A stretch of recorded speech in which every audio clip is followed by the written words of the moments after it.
El clima de nuestro planeta es el resultado de un complejo equilibrio. En su desarrollo, la sociedad humana lanza a la atmósfera distintos gases, lo que llamamos gases de efecto invernadero, y su concentración modifica este equilibrio. ¿Cómo puede ajustarse a este proceso el mecanismo climático? ¿Cómo irán evolucionando las temperaturas? ¿A qué tendremos que enfrentarnos durante las próximas décadas? En Japón se ha diseñado una supercalculadora que responderá a estas preguntas. El simulador terrestre. Está formado por más de 5.000 procesadores y es en la actualidad una de las 10 máquinas más poderosas del mundo. Gracias a esta herramienta, un equipo formado por los especialistas en climatología japoneses más importantes ha podido desarrollar un modelo muy preciso del sistema de cambios que determina el clima terrestre. A continuación, han introducido en este modelo los datos sobre la previsión de emisiones de gases de efecto invernadero para el siglo XXI. De estos cálculos ha nacido un mapa de la evolución del clima en el planeta hasta el año 2100.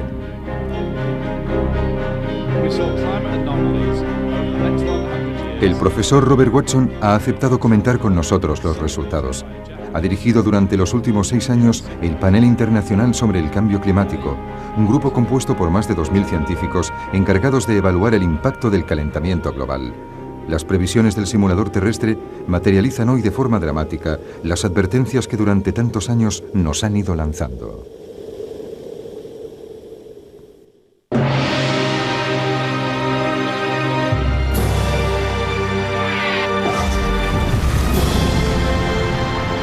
Calentamiento global, año 2100.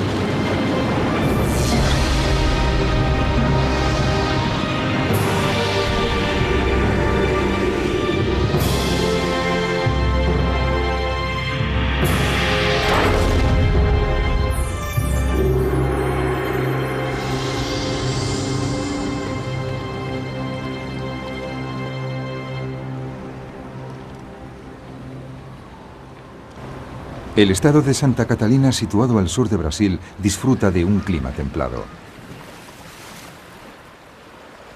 A finales de verano del 2004, tuvo lugar aquí por primera vez un extraño fenómeno climatológico. Apareció una amplia zona de bajas presiones ciclónicas en el mar a lo largo de la costa.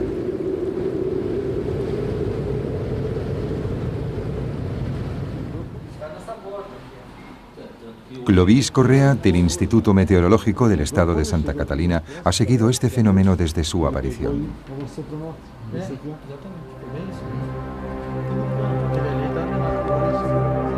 Las nubes se iban amontonando formando una gran espiral sobre el océano.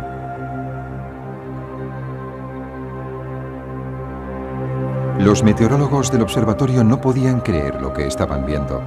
Esta formación de nubes se asemejaba a la de un ciclón tropical, pero los ciclones tropicales, llamados también huracanes o tifones, hasta ahora se habían formado cerca del Ecuador para después alejarse hacia latitudes mayores. No se había informado nunca sobre un fenómeno de este tipo en el Atlántico Sur. Además, esta zona de bajas presiones no se estaba desarrollando en el cinturón tropical, sino más al sur, en una zona templada. Yo estaba asombrado. No había otra palabra. Ninguno de nuestros meteorólogos había visto jamás algo como eso. La cosa parecía realmente seria. Un año antes, cuando el simulador terrestre comenzó a enviar sus primeros resultados, los investigadores se sorprendieron al ver aparecer las proyecciones de un fenómeno desconcertante: la presencia de un ciclón tropical en el mar, junto a las costas de Brasil. Era muy extraño. No debería haber ciclones en esa zona. Pensamos que se trataba de un error del programa. ¿Llegaría a ser realidad aquello que habían considerado una aberración? ¿Había anticipado el simulador terrestre un fenómeno atmosférico totalmente nuevo? El movimiento de la espiral de nubes sobre el Atlántico aumentó hasta definir una característica indiscutible: el ojo de un ciclón. Un equipo de la NASA siguió la evolución del fenómeno a través de imágenes vía satélite.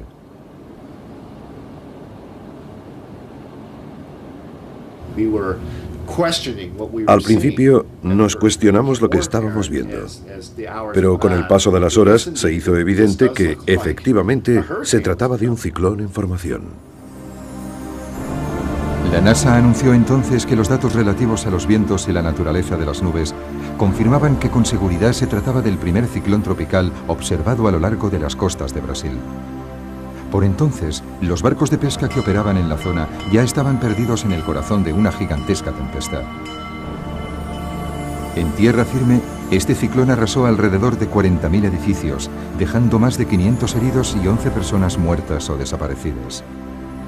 Esta tragedia ha confirmado que hoy en día es muy probable que aparezcan nuevos fenómenos. Pero también ha puesto de manifiesto la tremenda importancia de las predicciones del simulador terrestre. El simulador terrestre no nos proporciona predicciones meteorológicas para un día concreto, sino que nos da informes a largo plazo. Desde la revolución industrial, la concentración de dióxido de carbono en la atmósfera ha ido rápidamente en aumento. También la temperatura ha subido ya una media de 0,6 grados centígrados. El Panel Internacional sobre el Cambio Climático estima que dentro de un siglo, la concentración de dióxido de carbono podría aumentar hasta 960 partes por millón, 2,6 veces más que hoy, si sigue creciendo la economía mundial y si seguimos consumiendo combustible fósil. Con la firma del Protocolo de Kioto, los países industrializados se comprometen a reducir sus emisiones de dióxido de carbono hasta quedar un 5% por debajo de los niveles obtenidos en 1990. Si se logra este objetivo, los niveles de CO2 llegarán en un siglo solo hasta 860 partes por millón. Si nos inventamos medios más eficaces para usar y producir energía, podríamos ir más allá y reducir los niveles de CO2 hasta 700 partes por millón sin necesidad de frenar el crecimiento económico. Este valor de 700 partes por millón es el que sirve de base para las proyecciones del simulador terrestre. El simulador predice que, en el peor de los casos, en 100 años, la temperatura de la Tierra aumentará 4,2 grados de media. Una de las consecuencias más preocupantes del calentamiento global será la desertización del terreno y su impacto en la ecología. Este mapa nos muestra la posible evolución de la desertización en los próximos 100 años. Cuanto más roja sea una zona, más seca y árida será. En el 2100 será muy grave en el sur del continente africano, en Europa a lo largo de toda la zona mediterránea y también en el continente americano.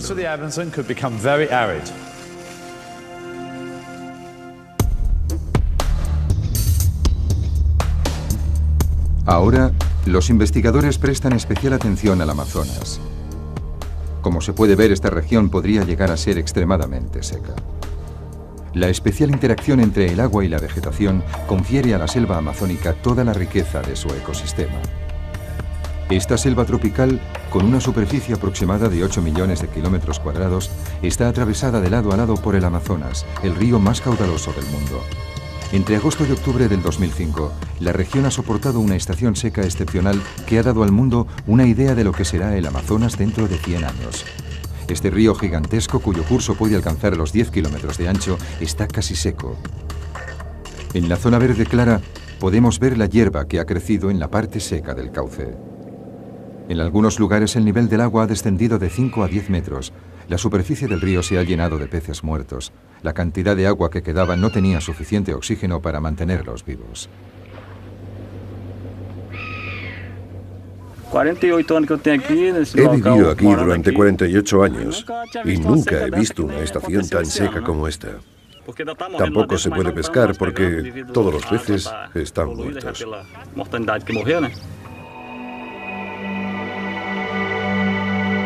Esta sequía va ligada a un excepcional aumento de la temperatura de la superficie de las aguas del Atlántico. Habitualmente, el aire cargado con la humedad del océano sobrevuela la cuenca del Amazonas hasta toparse con la cordillera de los Andes. Allí se eleva y se condensa, formando nubes que sueltan su humedad en forma de lluvia.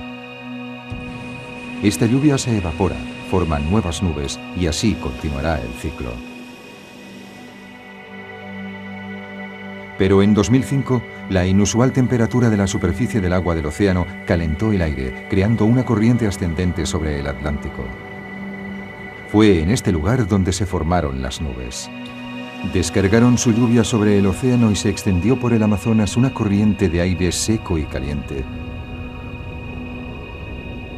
que rompió el ciclo del agua y provocó la ausencia de lluvias. Según las proyecciones del simulador terrestre, el calentamiento global traerá un acusado aumento de la temperatura de los océanos que rodean a Sudamérica. La circulación del aire seco de 2005 se convertiría en un fenómeno recurrente y llevaría a la desertización progresiva de la cuenca del Amazonas. ¿Qué será de esta selva tropical? El profesor Peter Cox del Consejo de Investigación del Medio Ambiente en Gran Bretaña ha desarrollado una simulación de la evolución de la selva amazónica durante este siglo. Los resultados son sobrecogedores.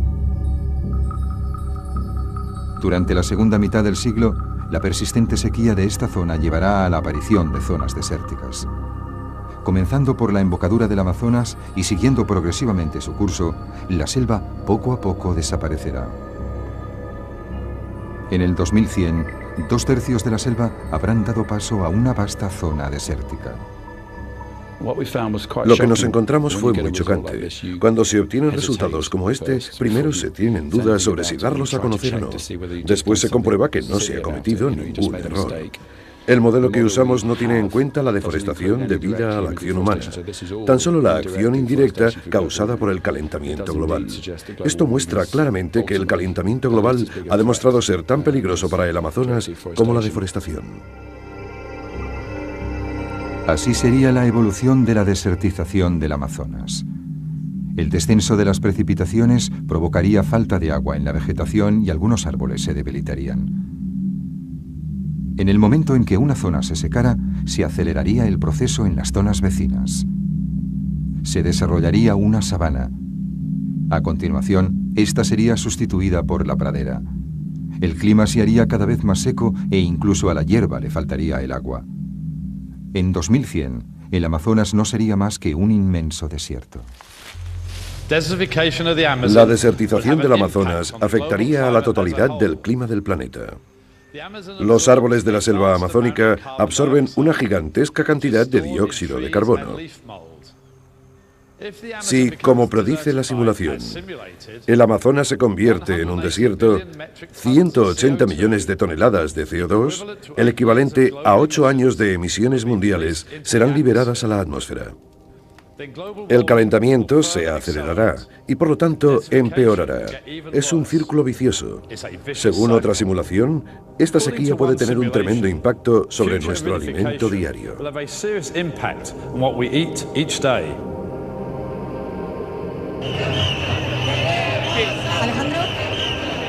Es posible que estemos teniendo ya signos premonitorios de este problema. En julio de 2005, en el sur de España, se manifestaban 75.000 agricultores. El agua era el eje de sus reivindicaciones. Necesitamos el agua, principalmente para que haya muchas siembras, mucha comida y tú ya lo sabes. El agua es lo principal. En el año 2005, España no recibió más que la mitad de precipitaciones que en un año normal. Madrid conoció el clima más seco de los últimos 145 años. Pero es en la provincia de Murcia, al sureste del país, donde fueron más dramáticos los efectos de la sequía. La región es famosa por sus frutas y sus verduras, y a simple vista sus huertas parecen verdes.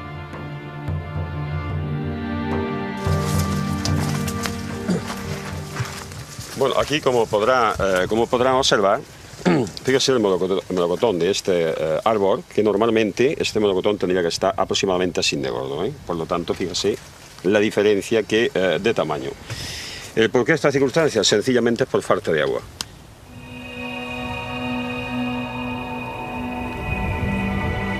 Esta excepcional sequía también supuso un duro golpe para la producción de cereales. Las grandes zonas de cultivo de cereales españolas no han recibido más que 1/3 de las precipitaciones habituales. La familia de Tomás Lorenzo lleva cultivando estas tierras desde hace generaciones. Él mismo tiene más de 90 hectáreas dedicadas al trigo.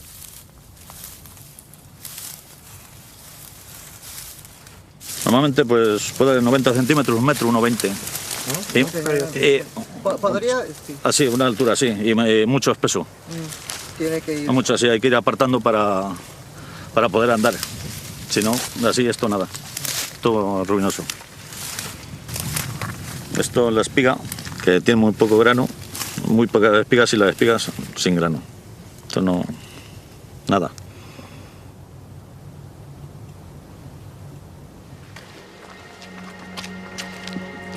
Este es su granero.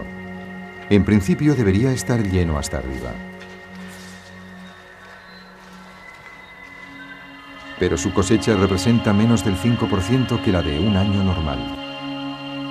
Y sus pérdidas se elevan a más de 60.000 euros. Con un par de cosechas, otra cosecha como esta, o otras dos, pues se acaba.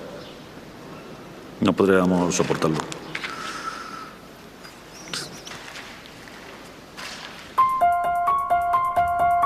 En 2005, la producción de cereales en España ha descendido en más del 40%. El gobierno ha tenido que solicitar a la Unión Europea una ayuda de 8 millones de toneladas de trigo. En estos años, la sequedad del clima español se ha acentuado. La evolución de las temperaturas en España durante los últimos 40 años confirma esta tendencia. Cuanto más aumentan las temperaturas, más se seca el terreno. ¿Cómo evolucionará esta situación? El simulador terrestre ha previsto que en 100 años las precipitaciones habrán descendido en un 10% sobre toda la superficie de España. Es probable que se repitan con mayor frecuencia sequías como la del 2005. La situación de las grandes plantaciones de cereales de la costa mediterránea es motivo de gran preocupación. La falta de agua afectará profundamente la producción de la agricultura mundial. Aquí podemos ver un pronóstico de la evolución de la producción de alimentos durante este siglo, basado en los datos aportados por el simulador terrestre. En las áreas verdes, la producción aumentará.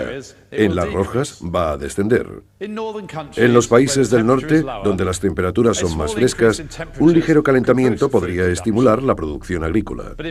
Pero en la mayoría de los países tropicales o subtropicales, la producción disminuirá. El fenómeno afectará a toda el área mediterránea, incluyendo a España y al sur de África. También al sudeste de Asia. Los Estados Unidos y América Central se verán gravemente afectados. La producción agrícola disminuirá en casi todo el mundo. Como resultado, el precio de los cereales aumentará un 20%, lo que será catastrófico para los países importadores. Los países más pobres de África se verán especialmente afectados, y se añadirían 54 millones de personas a la cantidad de población mundial que corre el riesgo de morir por hambre.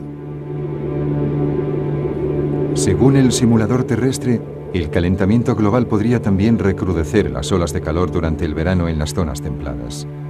Sus predicciones inciden en los riesgos ligados a esas olas de calor en las grandes ciudades. El rojo señala las zonas más expuestas. Regiones enteras de Europa, donde es difícil imaginar hoy que la subida de las temperaturas sea una causa grave de mortalidad, están especialmente amenazadas. En agosto de 2003, París sufrió la ola de calor más terrible de su historia. En París, la temperatura media en agosto es de 24 grados. Pero ese año y durante 10 días seguidos se mantuvo por encima de los 35 grados.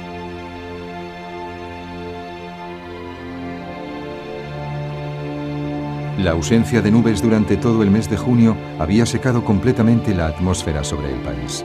Y en el mes de agosto, la zona de altas presiones que normalmente se estanca sobre el norte de África se desplazó hasta cubrir la totalidad de Francia. Es la combinación de la sequedad de la atmósfera y del calor aportado por las altas presiones lo que disparó la ola de calor. París no está acostumbrada a tales temperaturas y pocas viviendas están equipadas con aire acondicionado. Los equipos de emergencia se desbordaron con tantas llamadas. Yo no perdí el conocimiento, pero no podía ver nada. Todo estaba borroso, oscuro. Estaba muy asustada. Me decía, ¿ya está? ¿Eso es todo? ¿Me voy a morir? Un cuerpo deshidratado pierde la capacidad de sudar y su temperatura se eleva muy deprisa. Si la situación se prolonga, el cerebro y el corazón se ven afectados, provocando la muerte. Los hospitales parisinos se vieron desbordados por la llegada de pacientes deshidratados, la mayoría de ellos ancianos, quienes padecían convulsiones o habían entrado en coma. Esta ola de calor causó 15.000 víctimas en Francia y más de 30.000 en toda Europa. ¿Debemos esperar a que este fenómeno se repita? Esta curva, obtenida de los cálculos del simulador terrestre, indica las temperaturas medias más altas previstas para 3 días seguidos en la región parisina. A partir del año 2020, los años en los que la temperatura sobrepase los 35 grados varios días seguidos se harán más frecuentes, y a partir del 2040 aparecerán verdaderas olas de calor. Es posible que la ola de calor del 2003 haya sido uno de los primeros signos que advierten de esta tendencia. En el futuro, es probable que mucha gente muera en verano debido a las olas de calor. Muchos países, incluyendo aquellos que hasta ahora no han experimentado una ola de calor, pueden encontrar difícil cómo enfrentarse al impacto del calor extremo. El profesor Larry Kalkstein de la Universidad de Delaware ha utilizado los datos que ofrece el simulador terrestre para calcular la probable evolución de la cantidad de muertes debidas al calor en las grandes urbes. En Tokio, esa cantidad deberá multiplicarse por 2,5 dentro de 50 años y por 11 dentro de un siglo. En 2100, Londres conocerá 47 veces más muertes debidas al calor que hoy. Nueva York, 43 veces más. Los cálculos efectuados en 6 de las ciudades más grandes del mundo predicen todos ellos un fuerte aumento. Las cifras más impresionantes corresponden a ciudades situadas más al norte, en zonas que hoy disfrutan de clima fresco. En las ciudades situadas cerca del Ecuador, muy poca gente muere de calor. Las temperaturas son elevadas, pero varían poco. Tokio, Nueva York, Toronto o París son mucho más vulnerables porque un día pueden tener 35 grados y al día siguiente 20 grados. Las personas no están acostumbradas al calor. Los pueblos y las estructuras urbanas no están adaptados a eso. Las casas tampoco.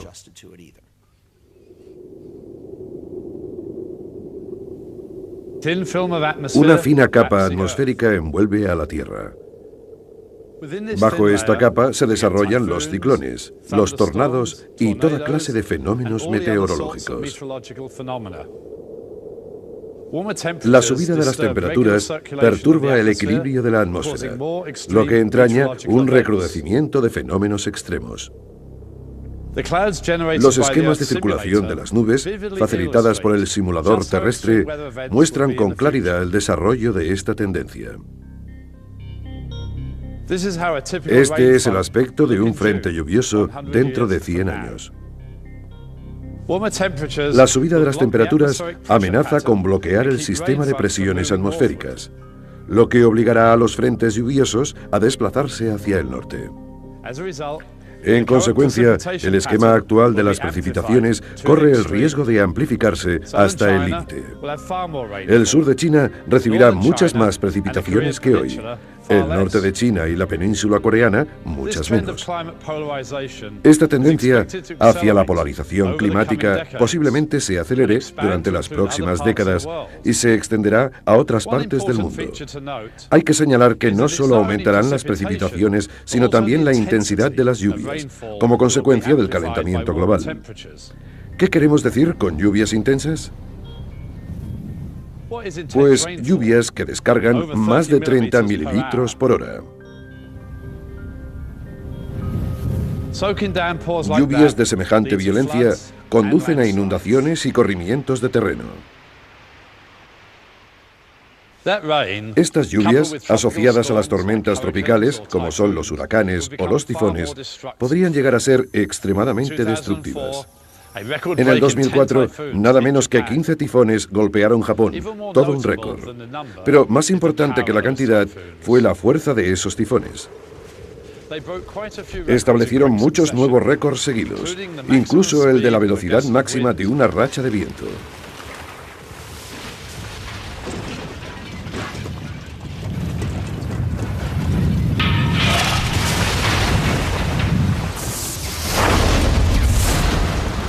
En el 2005 se desarrollaron 14 huracanes en el Atlántico Norte, de los que 3 no tenían precedente. Eran huracanes de categoría 5. Son los más poderosos, con vientos que pueden alcanzar los 300 km/h. Nos encontramos en el ojo del Katrina. Es un huracán de categoría 5. Los vientos aquí superan los 300 km/h. En 2005, el ciclón Katrina en los Estados Unidos mostró el poder y las distintas formas de devastación que tienen estos fenómenos. Los fuertes vientos generados por el huracán arrastraron una enorme masa de agua del mar hacia el continente. Esta masa de agua se concentró después en bahías poco profundas, por lo que el nivel subió brutalmente, llegando en algunos lugares a más de 7 metros. Una verdadera marea rompió durante 10 horas la tierra.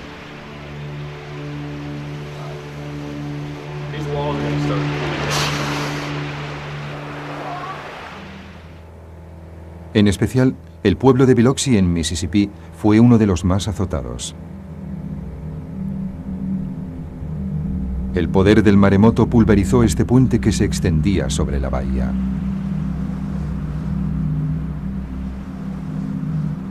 La extensión de los daños evidencia la violencia de un fenómeno que se extendió a más de 1 kilómetro tierra adentro.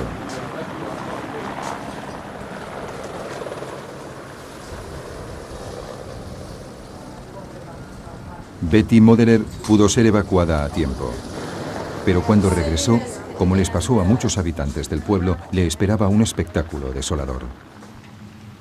Trabajamos toda la vida pensando en que uno va a poder, en fin, para retirarnos. ¿Debemos sentarnos y dejar que el viento te arrastre? Es duro de aceptar.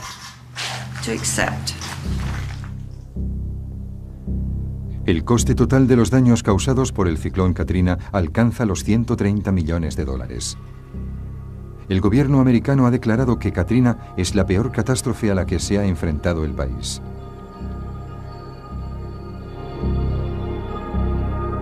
Los estudios han mostrado que el calentamiento global ha contribuido a agravar el fenómeno. El calentamiento global ha contribuido a la subida de las temperaturas de la superficie de los océanos. Medio grado Celsius de subida en la zona tropical del Atlántico en el 2006 se debe a este calentamiento. El calentamiento global es una realidad, lo que significa que se prevé una media de ciclones cada vez más violentos.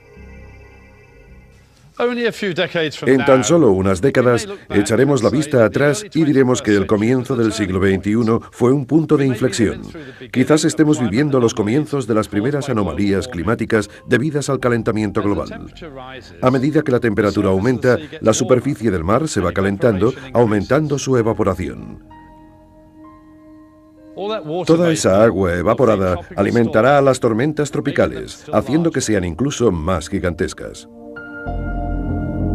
El simulador terrestre predice que el Atlántico Norte podría sufrir la llegada de ciclones todavía más devastadores que el Katrina. Las ciudades costeras de los Estados Unidos se preparan para enfrentarse a fenómenos de una magnitud desconocida. Un informe de 150 páginas financiado por diversos estados, la Agencia Federal de Gestión de Catástrofes y el Ejército Americano evalúa los daños que podría derivarse del paso de un ciclón de categoría 4 por Nueva York. Un escenario digno de una película de catástrofes.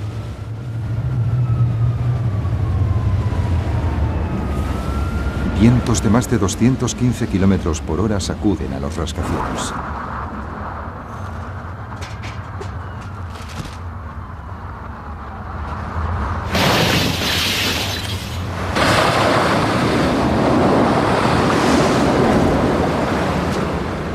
El agua, cuyo nivel se elevaría casi 9 metros, se tragaría calles, metros y túneles.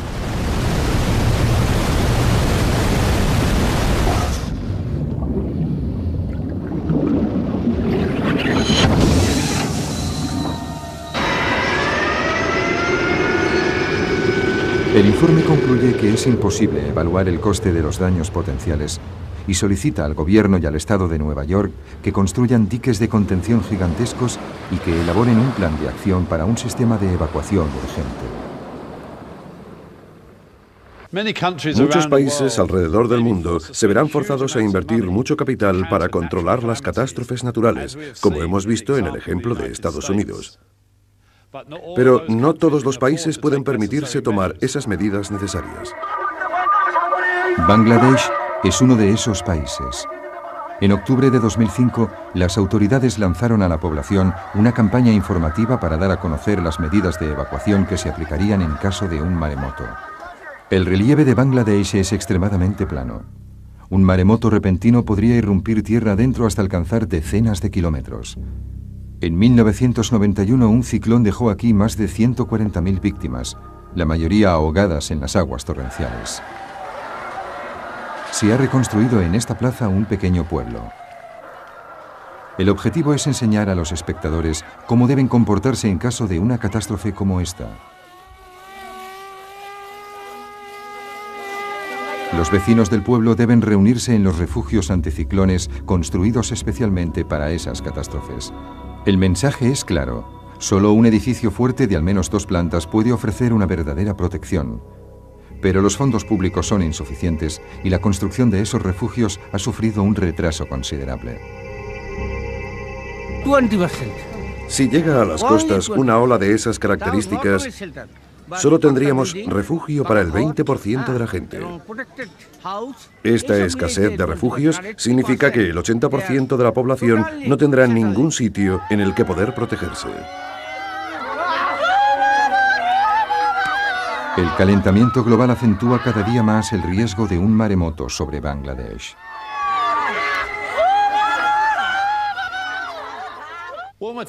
Las temperaturas más elevadas romperán el equilibrio ecológico. Eso quiere decir que corremos el riesgo de ser expuestos a amenazas desconocidas. El caso de Taiwán ilustra cómo un ligero aumento de la temperatura puede tener dramáticas consecuencias en nuestras vidas.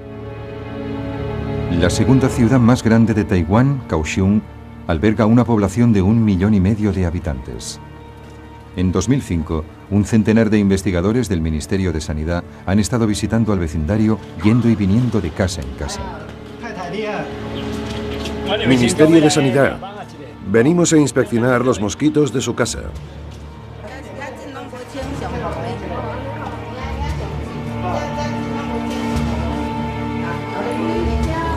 Registraban exhaustivamente cada casa en busca de mosquitos o lugares en los que hubiesen podido depositar sus huevos.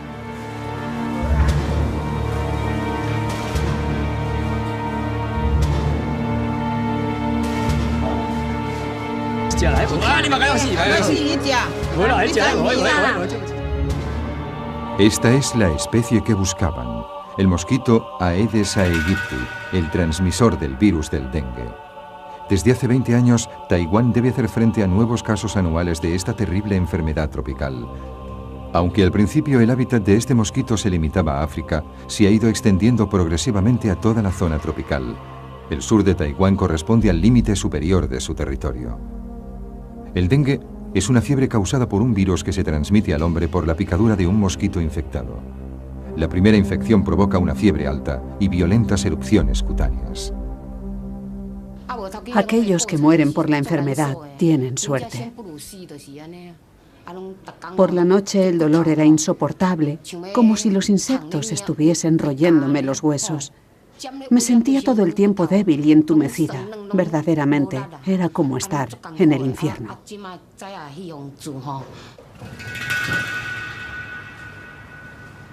Una segunda infección puede derivar en una fiebre hemorrágica mortal.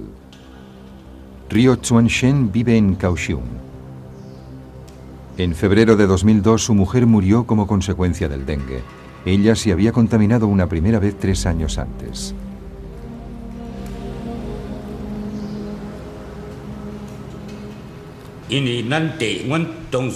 Mi mujer ya había padecido la fiebre del dengue una vez y no fue tan grave. Jamás había imaginado que moriría la segunda vez.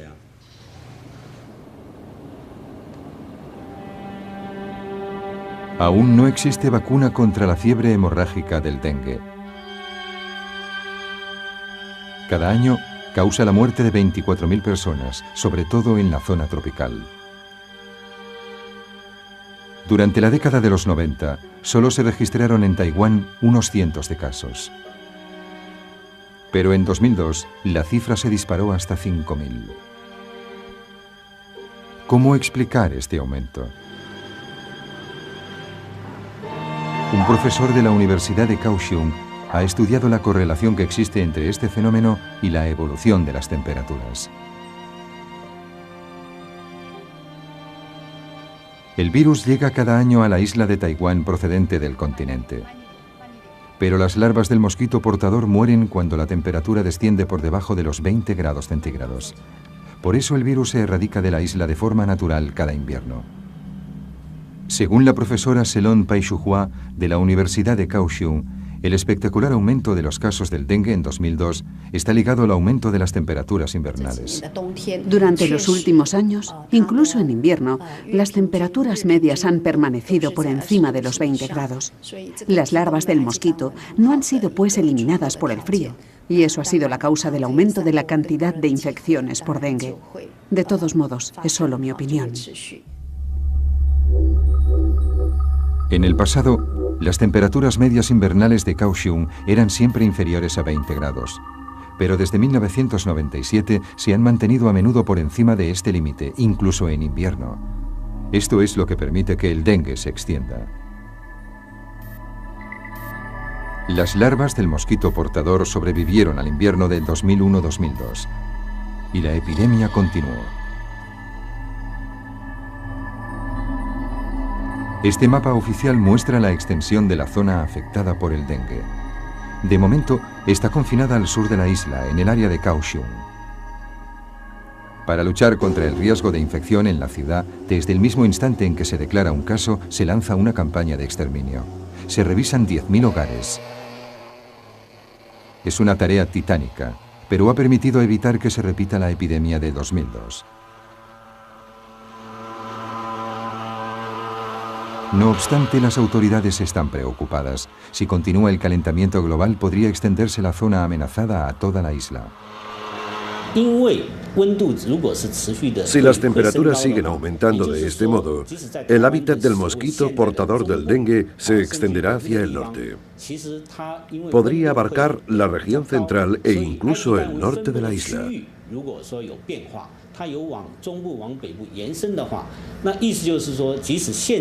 Corremos el riesgo de que se declaren casos en zonas en las que jamás se había manifestado.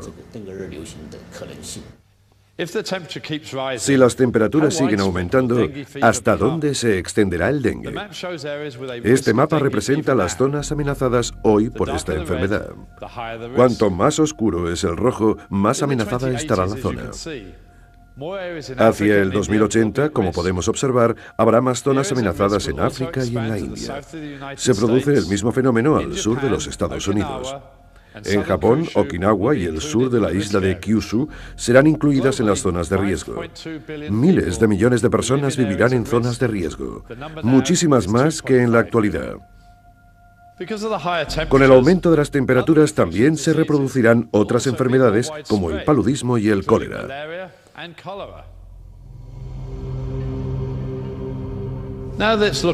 Veamos ahora otra simulación.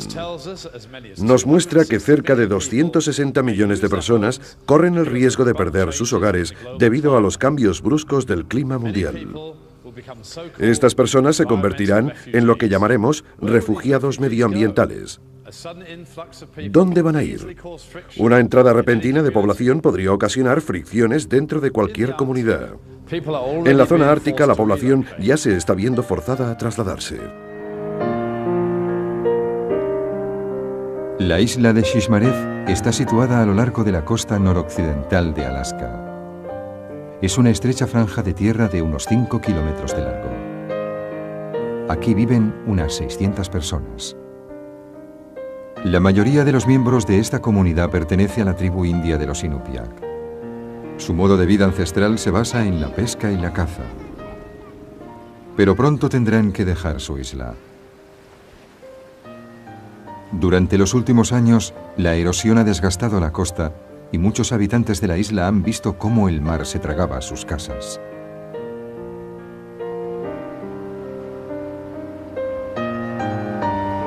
Tony Weyuana forma parte del comité que estudia el realojamiento de la población.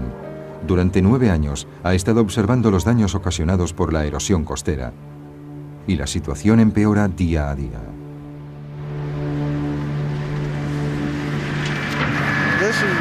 Esta es la casa de Nathan Weyuwana. Esta casa cayó al mar durante una tormenta hace unos días. Las olas han ido desgastando la colina sobre la que se asentaba la casa. Esta fotografía aérea del pueblo fue tomada en 1995. En rojo está la casa que acabamos de ver. El fenómeno de la erosión está creciendo rápidamente.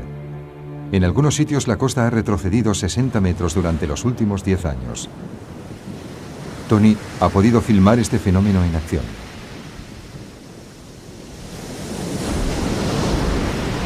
Si el terreno que constituye la base de las colinas se rompe con tanta facilidad, es porque se trata de permafrost. Cuando la tierra congelada se encuentra expuesta al aire libre, se funde literalmente ante las embestidas de las olas. Si hoy es tan vulnerable, es debido a la disminución del casquete glaciar del Polo Norte. Antes, en octubre, cuando el viento de las tempestades soplaba sobre el mar, las costas ya se habían congelado.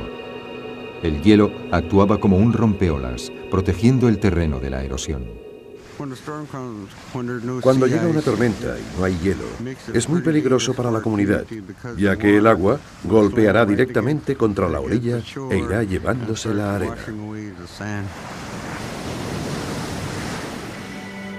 Los datos del satélite muestran con claridad que el límite del hielo oceánico durante el mes de octubre ha retrocedido 500 kilómetros hacia el norte durante los últimos 30 años. Y según el simulador terrestre, en verano todo el conjunto del casquete polar puede haber desaparecido para el año 2070.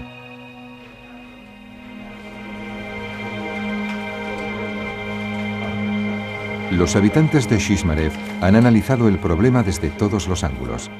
Si la erosión continúa a este ritmo, la isla quedará totalmente despoblada en menos de 20 años. Tras largas deliberaciones han tomado una decisión. Todo el mundo tiene que haber abandonado la isla para el año 2009. Pero ¿dónde irán?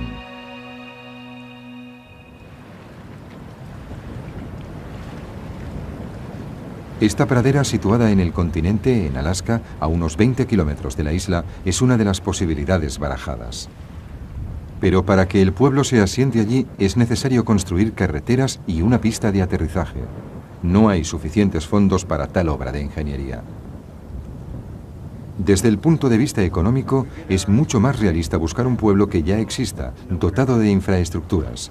Pero los habitantes temen que su asentamiento cause fricciones con la población que ya vive en esos pueblos.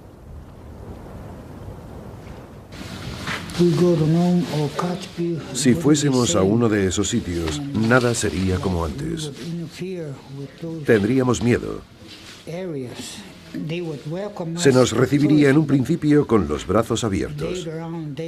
Pero después se nos diría, estáis en nuestras tierras, o cosas por el estilo, así que va a ser muy duro.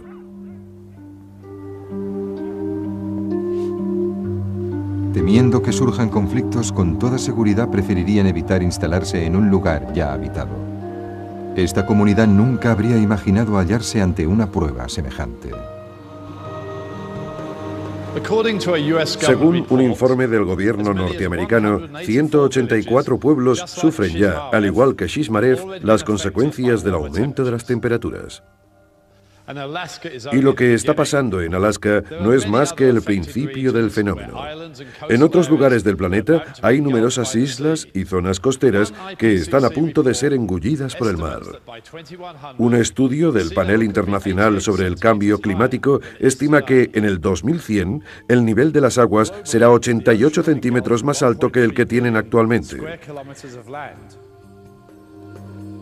El océano engullirá un total de 1,3 millones de kilómetros cuadrados de tierras. Muchos países como Kiribati, Tuvalu y las Maldivas quedarán parcialmente sumergidos bajo las aguas. Podrían incluso desaparecer completamente. Si este escenario se convierte en realidad, veamos cuántas personas perderían sus hogares. 10 millones en los Estados Unidos, 27 millones en Indonesia y 33 millones en Vietnam.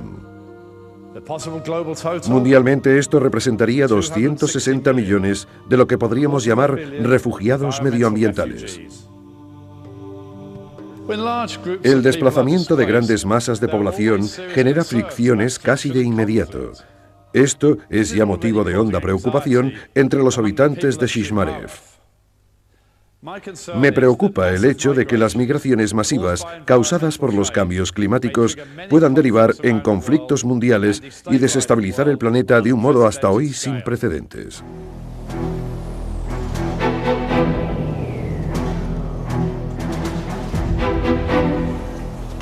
El aumento de la desertización, las olas de calor en las áreas urbanas, la extensión de enfermedades tropicales a zonas más amplias, fenómenos meteorológicos extremos y desaparición de hábitats.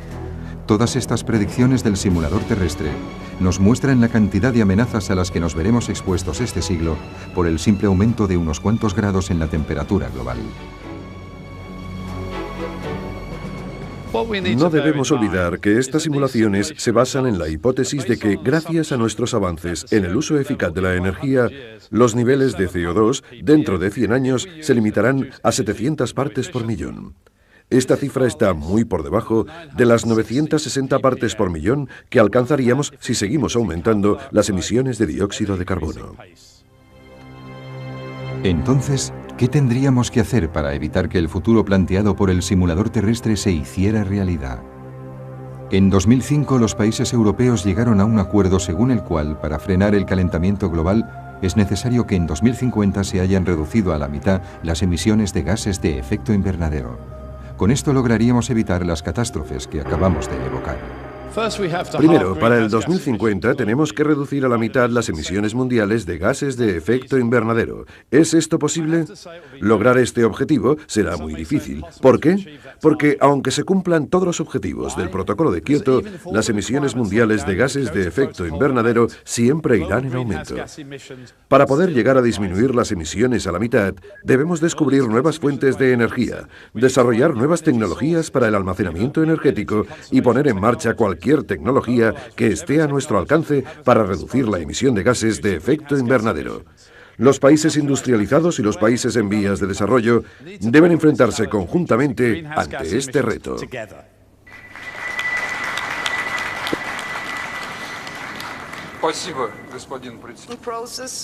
En una reunión celebrada en Toronto en 2005, Europa, Japón y otros trataron de conseguir la aceptación y el apoyo de todos los demás países para las nuevas medidas tomadas en el Protocolo de Kioto.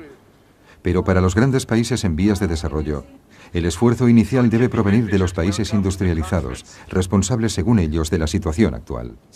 Desde la independencia hemos intentado subir el nivel de vida de nuestra gente. El cambio climático, resultado de los modelos históricos y de las emisiones actuales de los países desarrollados, amenaza con anular todos los esfuerzos de desarrollo. Primero, las naciones desarrolladas deben prometer reducciones y luego deben invertir dinero y tecnología en los países en vías de desarrollo para frenar el calentamiento global. Por el contrario, los Estados Unidos, líderes mundiales en cuanto a las emisiones de gases de efecto invernadero, no ratificaron el Protocolo de Kioto con la excusa de que supondría un freno para su desarrollo económico. Se negaron a considerar la puesta en marcha de medidas restrictivas, fueran las que fueran. No se puede lograr el progreso a través de rígidas negociaciones. Creemos que la mejor acción y la mejor manera de avanzar es la que tiene en cuenta la diversidad de estas acciones y los distintos puntos de vista. Finalmente, y a pesar de los esfuerzos realizados, la única decisión confirmada por esta conferencia fue la de seguir con las negociaciones. ¿Lograremos llegar a un acuerdo que salve a nuestro mundo de las catástrofes anunciadas? El tiempo apremia. Mientras seguimos discutiendo, las temperaturas aumentan inexorablemente.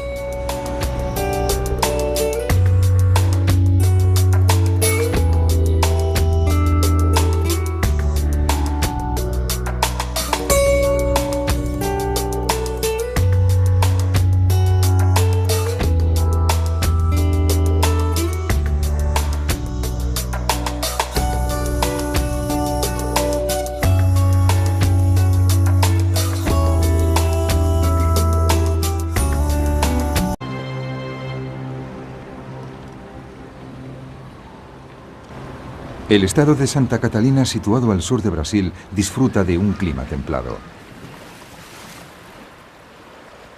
A finales de verano del 2004, tuvo lugar aquí por primera vez un extraño fenómeno climatológico. Apareció una amplia zona de bajas presiones ciclónicas en el mar a lo largo de la costa.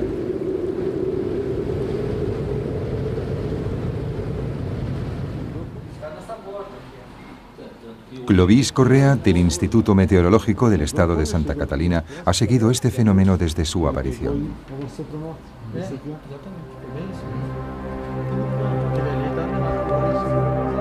Las nubes se iban amontonando formando una gran espiral sobre el océano.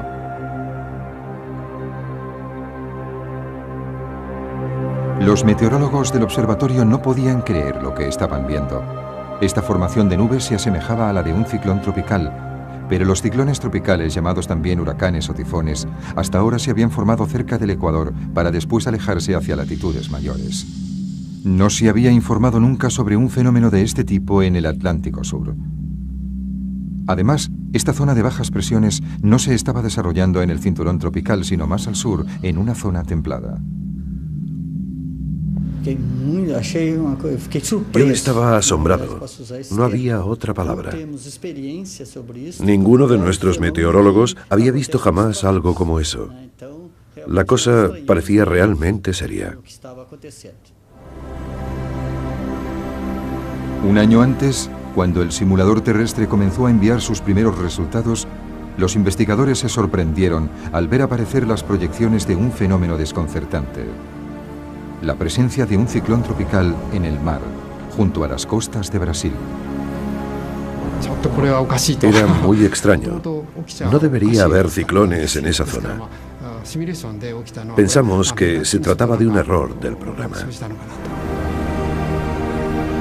¿Llegaría a ser realidad aquello que habían considerado una aberración? ¿Había anticipado el simulador terrestre un fenómeno atmosférico totalmente nuevo? El movimiento de la espiral de nubes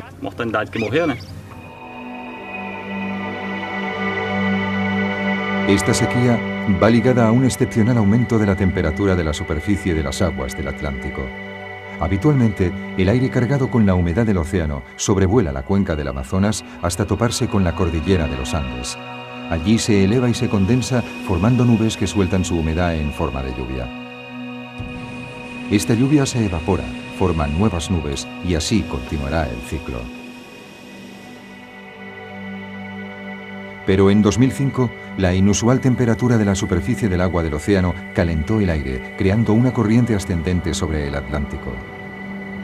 Fue en este lugar donde se formaron las nubes. Descargaron su lluvia sobre el océano y se extendió por el Amazonas una corriente de aire seco y caliente, que rompió el ciclo del agua y provocó la ausencia de lluvias. Según las proyecciones del simulador terrestre, el calentamiento global traerá un acusado aumento de la temperatura de los océanos que rodean a Sudamérica. La circulación del aire seco de 2005 se convertiría en un fenómeno recurrente y llevaría a la desertización progresiva de la cuenca del Amazonas. ¿Qué será de esta selva tropical? El profesor Peter Cox, del Consejo de Investigación del Medio Ambiente en Gran Bretaña, ha desarrollado una simulación de la evolución de la selva amazónica durante este siglo. Los resultados son sobrecogedores. Durante la segunda mitad del siglo, la persistente sequía de esta zona llevará a la aparición de zonas desérticas. Comenzando por la embocadura del Amazonas y siguiendo progresivamente su curso, la selva poco a poco desaparecerá. En el 2100, 2/3 de la selva habrán dado paso a una vasta zona desértica. Lo que nos encontramos fue muy chocante. Cuando se obtienen resultados como este, primero se tienen dudas sobre si darlos a conocer o no. Después se comprueba que no se ha cometido ningún error. El modelo que usamos no tiene en cuenta la deforestación debida a la acción humana, tan solo la acción indirecta causada por el calentamiento global. Esto muestra claramente que el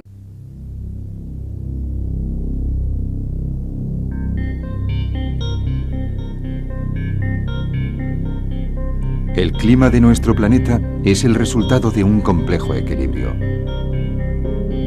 En su desarrollo, la sociedad humana lanza a la atmósfera distintos gases, lo que llamamos gases de efecto invernadero, y su concentración modifica este equilibrio. ¿Cómo puede ajustarse a este proceso el mecanismo climático? ¿Cómo irán evolucionando las temperaturas?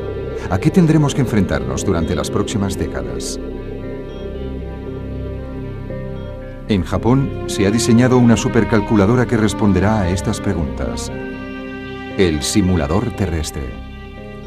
Está formado por más de 5.000 procesadores y es en la actualidad una de las 10 máquinas más poderosas del mundo. Gracias a esta herramienta, un equipo formado por los especialistas en climatología japoneses más importantes ha podido desarrollar un modelo muy preciso del sistema de cambios que determina el clima terrestre. A continuación, han introducido en este modelo los datos sobre la previsión de emisiones de gases de efecto invernadero para el siglo XXI. De estos cálculos ha nacido un mapa de la evolución del clima en el planeta hasta el año 2100.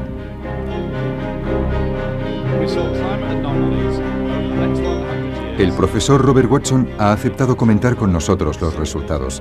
Ha dirigido durante los últimos 6 años el Panel Internacional sobre el Cambio Climático, un grupo compuesto por más de 2.000 científicos encargados de evaluar el impacto del calentamiento global. Las previsiones del simulador terrestre materializan hoy de forma dramática las advertencias que durante tantos años nos han ido lanzando.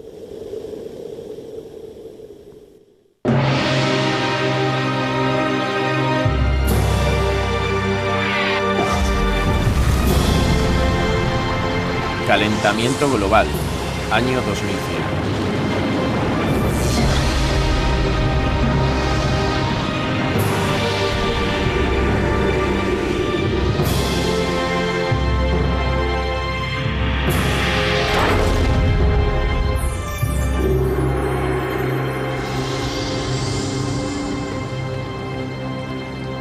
Sobre el Atlántico aumentó hasta definir una característica indiscutible: el ojo de un ciclón.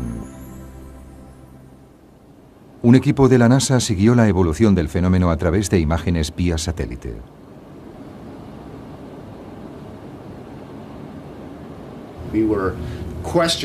Al principio nos cuestionamos lo que estábamos viendo, pero con el paso de las horas se hizo evidente que efectivamente se trataba de un ciclón en formación. La NASA anunció entonces que los datos relativos a los vientos y la naturaleza de las nubes confirmaban que con seguridad se trataba del primer ciclón tropical observado a lo largo de las costas de Brasil. Por entonces, los barcos de pesca que operaban en la zona ya estaban perdidos en el corazón de una gigantesca tempestad. En tierra firme, este ciclón arrasó alrededor de 40.000 edificios, dejando más de 500 heridos y 11 personas muertas o desaparecidas. Esta tragedia ha confirmado que hoy en día es muy probable que aparezcan nuevos fenómenos. Pero también ha puesto de manifiesto la tremenda importancia de las predicciones del simulador terrestre. El simulador terrestre no nos proporciona predicciones meteorológicas para un día concreto, sino que nos da informes a largo plazo. Desde la revolución industrial, la concentración de dióxido de carbono en la atmósfera ha ido rápidamente en aumento. También la temperatura ha subido ya una media de 0,6 grados centígrados. El panel internacional sobre el cambio climático estima que dentro de un siglo la concentración de dióxido de carbono podría aumentar hasta 960 partes por millón, 2,6 veces más que hoy, si sigue creciendo la economía mundial y si seguimos consumiendo combustible fósil. Con la firma del Protocolo de Kioto, los países industrializados se comprometen a reducir sus emisiones de dióxido de carbono hasta quedar un 5% por debajo de los niveles obtenidos en 1990. Si se logra este objetivo, los niveles de CO2 llegarán en un siglo solo hasta 860 partes por millón. Si nos inventamos medios más eficaces para usar y producir energía, podríamos ir más allá y reducir los niveles de CO2 hasta 700 partes por millón sin necesidad de frenar el crecimiento económico. Este valor de 700 partes por millón es el que sirve de base para las proyecciones del simulador terrestre. El simulador predice que en el peor de los casos, en 100 años, la temperatura de la Tierra aumentará 4,2 grados de media. Una de las consecuencias más preocupantes del calentamiento global será la desertización del terreno y su impacto en la ecología. Este mapa nos muestra la posible evolución de la desertización en los próximos 100 años. Cuanto más roja sea una zona, más seca y árida será. En el 2100 será muy grave en el sur del continente africano, en Europa a lo largo de toda la zona mediterránea y también en el continente americano.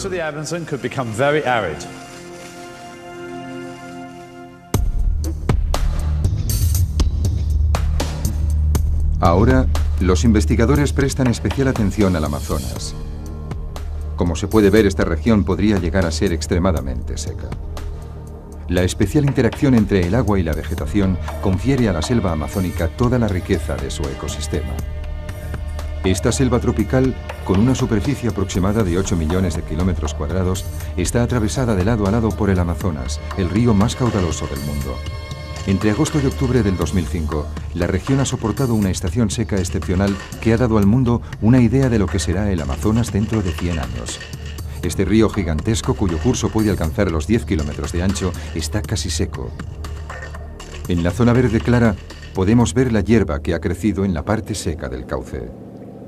En algunos lugares el nivel del agua ha descendido de 5 a 10 metros. La superficie del río se ha llenado de peces muertos. La cantidad de agua que quedaba no tenía suficiente oxígeno para mantenerlos vivos. He vivido aquí durante 48 años y nunca he visto una estación tan seca como esta. Tampoco se puede pescar porque todos los peces están muertos.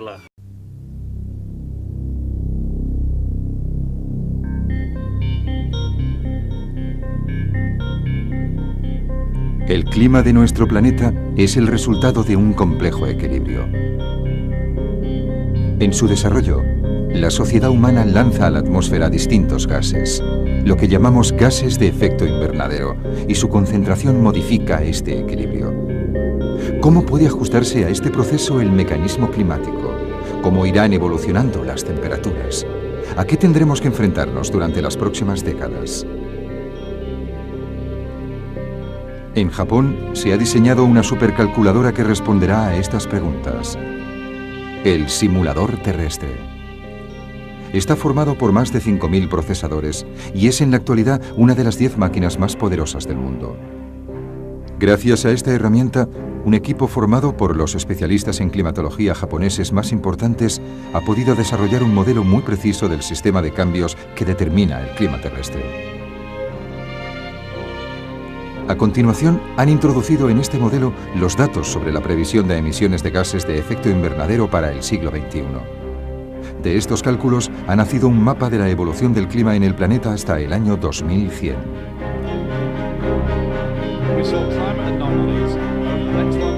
El profesor Robert Watson ha aceptado comentar con nosotros los resultados.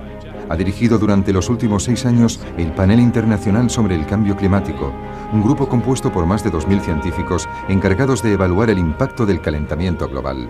Las previsiones del simulador terrestre materializan hoy de forma dramática las advertencias que durante tantos años nos han ido lanzando.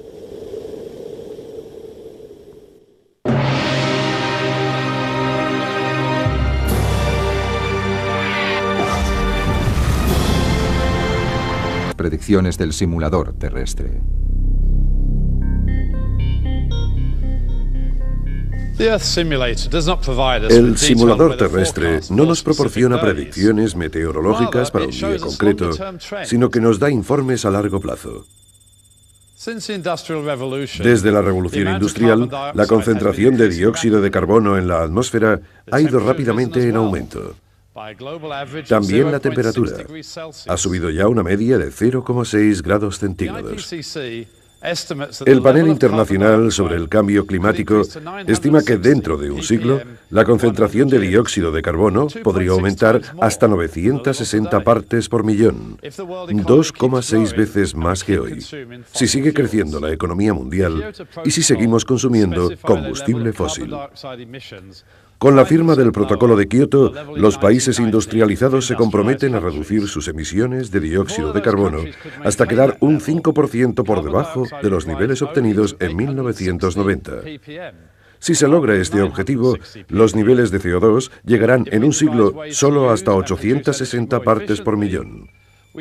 Si nos inventamos medios más eficaces para usar y producir energía, podríamos ir más allá y reducir los niveles de CO2 hasta 700 partes por millón sin necesidad de frenar el crecimiento económico. Este valor de 700 partes por millón es el que sirve de base para las proyecciones del simulador terrestre. El simulador predice que, en el peor de los casos, en 100 años, la temperatura de la Tierra aumentará 4,2 grados de media. Una de las consecuencias más preocupantes del calentamiento global será la desertización del terreno y su impacto en la ecología. Este mapa nos muestra la posible evolución de la desertización en los próximos. La cosa parecía realmente seria. Un año antes, cuando el simulador terrestre comenzó a enviar sus primeros resultados, los investigadores se sorprendieron al ver aparecer las proyecciones de un fenómeno desconcertante: la presencia de un ciclón tropical en el mar, junto a las costas de Brasil. Era muy extraño. No debería haber ciclones en esa zona. Pensamos que se trataba de un error del programa. ¿Llegaría a ser realidad aquello que habían considerado una aberración? ¿Había anticipado el simulador terrestre un fenómeno atmosférico totalmente nuevo? El movimiento de la espiral de nubes sobre el Atlántico aumentó hasta definir una característica indiscutible: el ojo de un ciclón. Un equipo de la NASA siguió la evolución del fenómeno a través de imágenes vía satélite.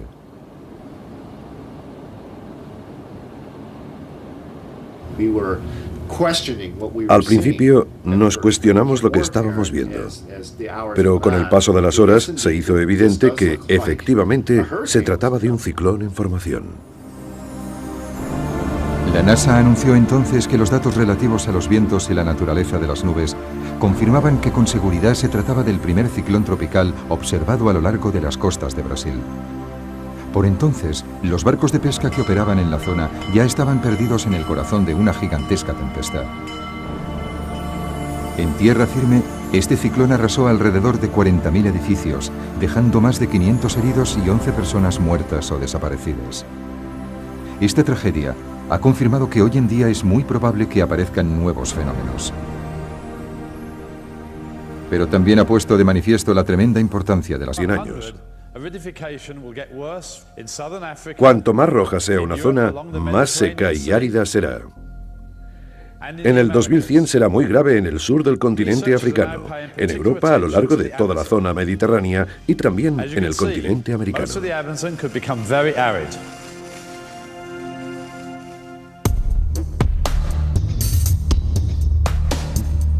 Ahora, los investigadores prestan especial atención al Amazonas.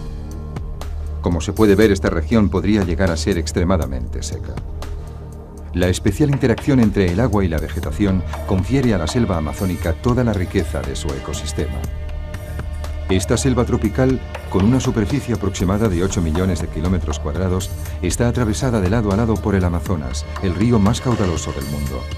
Entre agosto y octubre del 2005, la región ha soportado una estación seca excepcional que ha dado al mundo una idea de lo que será el Amazonas dentro de 100 años.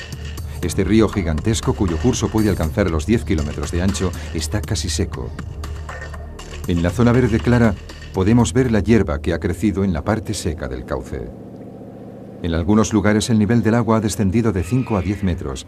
La superficie del río se ha llenado de peces muertos. La cantidad de agua que quedaba no tenía suficiente oxígeno para mantenerlos vivos. 48 años que tengo aquí. He vivido aquí durante 48 años y nunca he visto una estación tan seca como esta. Tampoco se puede pescar porque todos los peces están muertos.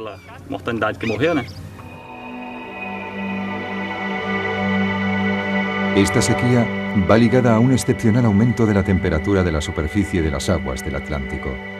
Habitualmente, el aire cargado con la humedad del océano sobrevuela la cuenca del Amazonas hasta toparse con la cordillera de los Andes. Allí se... Calentamiento global, año 2100.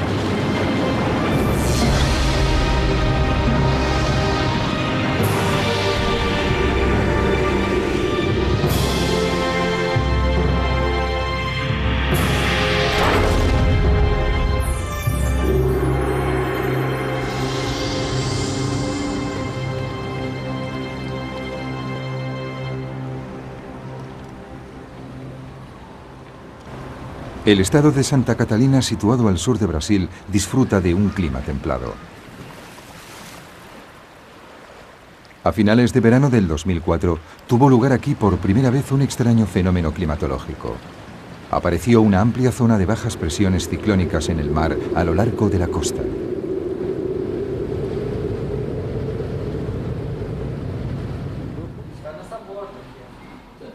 Clovis Correa, del Instituto Meteorológico del Estado de Santa Catalina, ha seguido este fenómeno desde su aparición.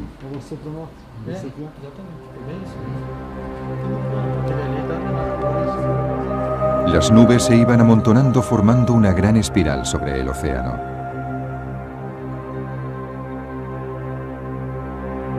Los meteorólogos del observatorio no podían creer lo que estaban viendo. Esta formación de nubes se asemejaba a la de un ciclón tropical, pero los ciclones tropicales, llamados también huracanes o tifones, hasta ahora se habían formado cerca del Ecuador para después alejarse hacia latitudes mayores.